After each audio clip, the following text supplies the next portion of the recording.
The Ghost in the Mirror by John Bellairs, Chapter 2. For a long time, nothing happened. Weeks passed, and Rosarita got postcards from Jonathan and Lewis. They showed the usual scenes, like the Houses of Parliament in London, the Eiffel Tower in Paris, and St. Peter's in Rome. The travelers meant the cards to be cheerful, but they just made Rosarita feel depressed. She was sorry she hadn't been able to go with her friends. Worse, she secretly suspected that her broken ankle was the reason that Mrs. Zimmerman had passed up the European trip.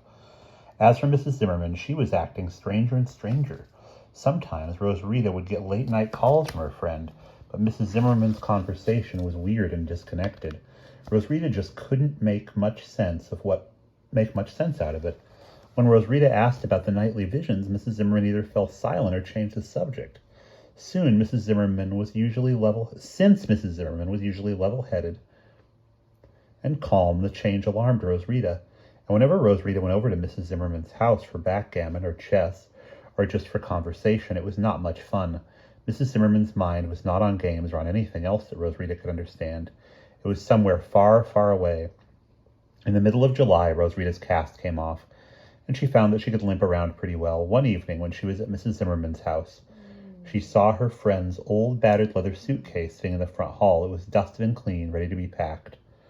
Are you going somewhere, Mrs. Zimmerman? Asked Rosarita in a faltering tone. Mrs. Zimmerman gave Rosarita a startled, sidelong glance. Well, yes, you might say so, she muttered. I have some business out in Pennsylvania. Business? What on earth was Mrs. Zimmerman talking about? She had taught school at one time, but she had retired, and she lived on a small but comfortable income. Rosarita knew that long ago Mrs. Zimmerman had occasionally visited an older sister in Pennsylvania, but the sister had died before the Second World War. Now Mrs. Zimmerman had no relatives left there. More than ever, Rosarita worried that Mrs. Zimmerman was losing her mind. They went out to the kitchen and set up the board for backgammon. Mrs. Zimmerman brought out her special chocolate chip cookies and made iced tea. Soon the two of them were deep in a game. Whenever Jonathan played backgammon or checkers, he used foreign silver or gold coins for counters. Mrs. Zimmerman contented herself with plain old red and black wooden checkers. She and Rosarita pushed these around on the game board for a while. After some minutes of biting her lip and keeping her eyes on the game, Rosarita asked in a strained voice, When are you leaving, Mrs. Zimmerman? She did not look up from the board. The day after tomorrow, said Mrs. Zimmerman. I have a few more concerns to wrap up around here, and then I'm off. Will you be away for very long? Rosarita asked. Mrs. Zimmerman moved one of her red men on the board. Oh, for 10 days or 2 weeks, probably. I'll be home in time to greet Weirdbeard and Lewis when they return in August. Weirdbeard was Mrs. Zimmerman's pet name for Jonathan Barneveld. When Mrs. Zimmerman used the nickname, it was a sign she was in good spirits. Rosarita felt her muscles grow tense, the way they always did when she wanted something very much and was afraid she could not have it. Mrs. Zimmerman, she said in a faltering voice. Can I go with you? The question astonished Mrs. Zimmerman. She hardly knew what to say, and it took her a while to collect her thoughts. Finally, she raised her eyes and her gaze met Rosarita's. It was clear that Mrs. Zimmerman wanted company, a companion who would go with her on the long and hazardous journey that lay ahead of her. If your parents will give you permission, Mrs. Zimmerman said slowly, I'd love you to come along, but there may be dangers. It may be as bad as our trip to Cousin Ole's farm last summer when old Gert Bigger nearly turned me into a chicken for life and tried to put you under a death spell. To be fair, I have to warn you beforehand. Now, some people are worrywarts. Lewis was one of these. He was afraid of practically everything, and even when life was going well, he would dream up non-existent dangers to fret about. It was funny in a way, because once or twice Lewis had faced real danger with courage. On the other hand, little everyday problems flustered and frightened him.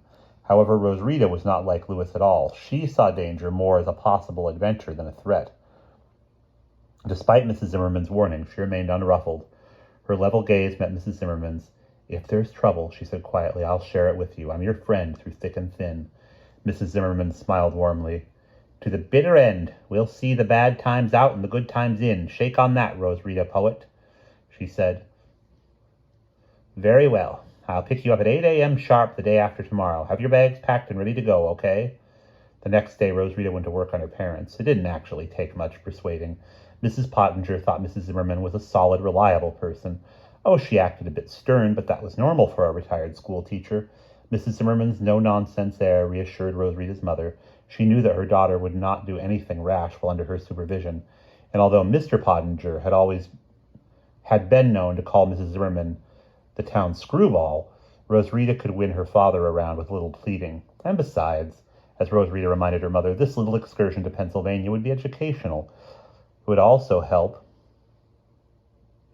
would help make up for the European trip that she had missed because of her accident, and she wouldn't have to put much strain on her weak ankle. It would be a car trip out to some place, Pennsylvania and back again. Rosarita's parents thought it over. After telephoning Mrs. Zimmerman for a short conversation, they agreed to let her go. In a whirlwind of activity, Rosarita got ready. So the day after that, Rosarita stood waiting on her front porch with her black valise when Bessie, Mrs. Zimmerman's green 1950 Plymouth, rolled up to the curb. "Hi, Rosarita," called Mrs. Zimmerman, waving from the open car window. "You ready to plunge off into the wilds of Pennsylvania with me?" Rosarita grinned. This was the old devil-may-care, jaunty Mrs. Zimmerman. The apprehensive, anxious air was gone. Everything would be all right. As her mother waved goodbye to her from the porch, Rosarita stuffed her bag into the humped trunk of Mrs. Zimmerman's car. She climbed in beside Mrs. Zimmerman and noticed a large, flat, rectangular package braced in the back seat. It was wrapped in brown paper and packing tape. "What's that?" Rosarita asked. "All in good time," Mrs. Zimmerman responded. "Ready? We are off." In a cloud of exhaust smoke, they roared away. All that July day, they drove slowly through southern Michigan and into a corner of Ohio. Mrs. Zimmerman explained that she was in no real hurry.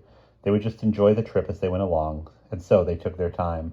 They ate at little roadside cafes and hamburger stands, and they spent nights in the most unlikely-looking tourist cabins Mrs. Zimmerman could find. Although Mrs. Zimmerman's magic was mostly gone, her witchy sixth sense was still working, because they always found the accommodations good and the food tasty. Some nights they stayed up late listening to Detroit Tiger baseball games on the radio while Mrs. Zimmerman played solitaire. A couple of times when they unpacked for the night, Rosarita asked Mrs. Zimmerman about the mysterious package. Mrs. Zimmerman always smiled and winked. "You'll know when it's time," was all she would say. She insisted on handling the wrapped package herself, and she always put it on the highest shelf in the cabin. Then in the morning she would take it out to the Plymouth without ever letting Rosarita so much as touch it.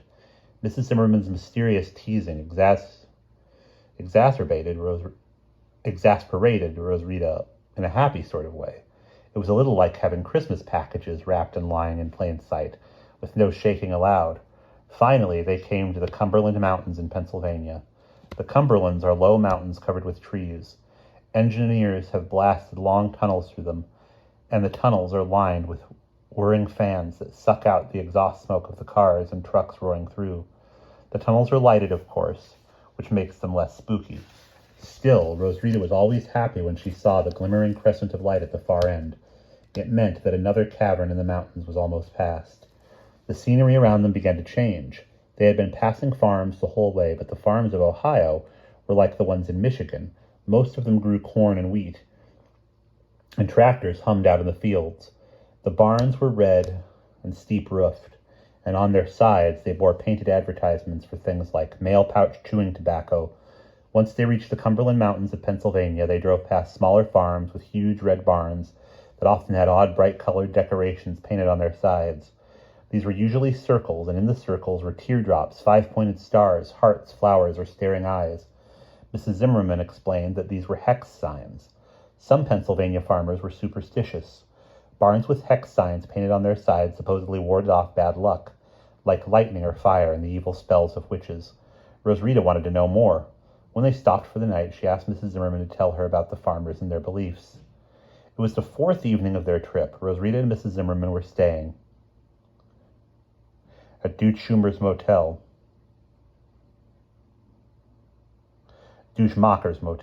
in the middle of the Cumberland Mountains. It was a starry night, and the mountains were great, dark, shadowy shapes on all sides.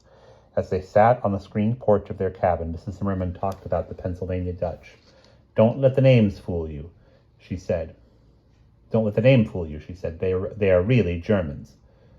"Then why are they called Dutch?" Rosarita asked, knowing that Mrs. Zimmerman expected the question. "The mistake occurred more than 2 centuries ago," Mrs. Zimmerman explained. "Lots of German settlers came to Pennsylvania because it offered religious tolerance. They knew that much, although they didn't know any English. The non-German frontiersmen knew only that their neighbors spoke a language they couldn't understand. They misinterpreted the word Deutsch, which means German. The best English tongues could do with such a word. The best that English tongues could do with such a word was Dutch, and so that is what they called the Germans. Anyway, the mistake stuck. The people call them the Pennsylvania Dutch to this day. They have their own folkways and superstitions and beliefs, like most close-knit groups. You'll meet a few of them before this trip is over. She went on to talk about Pennsylvania Dutch witch beliefs, like hexery or evil magic. Hex witches, male and female, often put enemies under curses, and sometimes the curses killed the victims. Mrs. Zimmerman explained that the first witch trial in Pennsylvania had occurred in 1683, when a Philadelphia court found a woman named Margaret Matson not guilty of being a hex witch. The most recent one, she said, had taken place just 2 years ago in 1949. She chatted away for most of an hour. These days, that was a long speech from Mrs. Zimmerman. Roswitha was comforted by her friend's display of useless knowledge, but later that evening she began again to feel anxious. Toward 10 o'clock, Mrs. Zimmerman started acting odd again. The mirrors in the tourist cabin appeared to fascinate her. She peered into them as if she expected to see secrets hidden there, and more her eyes had that faraway look, as if she were seeing faces or landscapes, or shapes that no one else could see. Tonight they were playing chess, but it wasn't much fun because Mrs. Zimmerman kept making stupid mistakes. In one game, she gave her queen away for no reason at all. In another, she conceded because she was two pawns and a knight behind. Usually Mrs. Zimmerman would fight to the bitter end, but tonight her playing was listless and mechanical, and every now and then a noise outside would startle her, and she would get up and rush out onto the front steps of the cabin. After looking wildly in all directions, she would come back, cough in an embarrassed way, and start playing chess again. These strange actions frightened Roswitha, and more than ever she began to feel that something bad was going to happen. But whatever this something was, it remained hidden to her. Mrs. Zimmerman simply shrugged off all her questions. Roswitha had to sit and wait. The next morning, the two travelers had a big Penn Dutch breakfast in the motel's dining room. Pancakes and syrup and fat German sausages. Mrs. Zimmerman paid the bill, then the two of them threw their bags into the car. Mrs. Zimmerman carefully replaced the mysterious package, and they were on the road again. They rambled slowly from one small town to another. In the afternoon, Mrs. Zimmerman found a baseball game on the car radio. The Boston Red Sox were playing the Cleveland Indians. Every time the car went through a tunnel, the sound faded out, and there were a lot of tunnels. Roswitha didn't like them at all. She could not keep her mind on the game, even though it was an exciting one. The teams were tied 4-4, and the hard-fought contest went on through extra innings. Finally, in the 16th inning, Boston loaded the bases just as Clyde Vollmer came up to bat for the Sox. Another tunnel loomed ahead. This one looked darker and more sinister than the rest. The painted sign over the stone arch said that the tunnel was 1/10 miles long. To Roswitha, the entrance of the tunnel was forbidding. It might as well have been the yawning mouth of a tomb. She felt a tight knot in her stomach as Mrs. Zimmerman steered the car in with a weird smile on her face. The radio lost the signal, and the sound whispered away to static. As they drove, the exhaust fans whirred overhead and the fluorescent lights pointed the way. Finally, a glimmering light showed in the distance, and Roswitha began to breathe more easily. Then, as they got closer to the other end of the tunnel, she began to realize that something was wrong, very wrong. The light was too bright and too white to be the ordinary sunlight of an ordinary July day. And then they burst out into a landscape of winter. Icicles hung from all the trees. Heavy snow covered the mountains. The Plymouth crunched into a snowbank that was surely knee-deep. In a long, shivering jolt, the car stopped dead. With terror clutching her heart, Roswitha looked behind her. Running along the cliff base and stretching out before them was a glittering, slippery, snow-covered track. It wound down the hillside ahead. It looked unpaved and was far too narrow to be called a road. Worst of all, the tunnel behind them had completely disappeared. There was only the forbidding, pitted stone face of the cliff. It was solid and unbroken, as if the tunnel had never existed at all. They were marooned in a strange, enchanted world, a world that Roswitha could not understand, a world where she instinctively felt that anything might happen.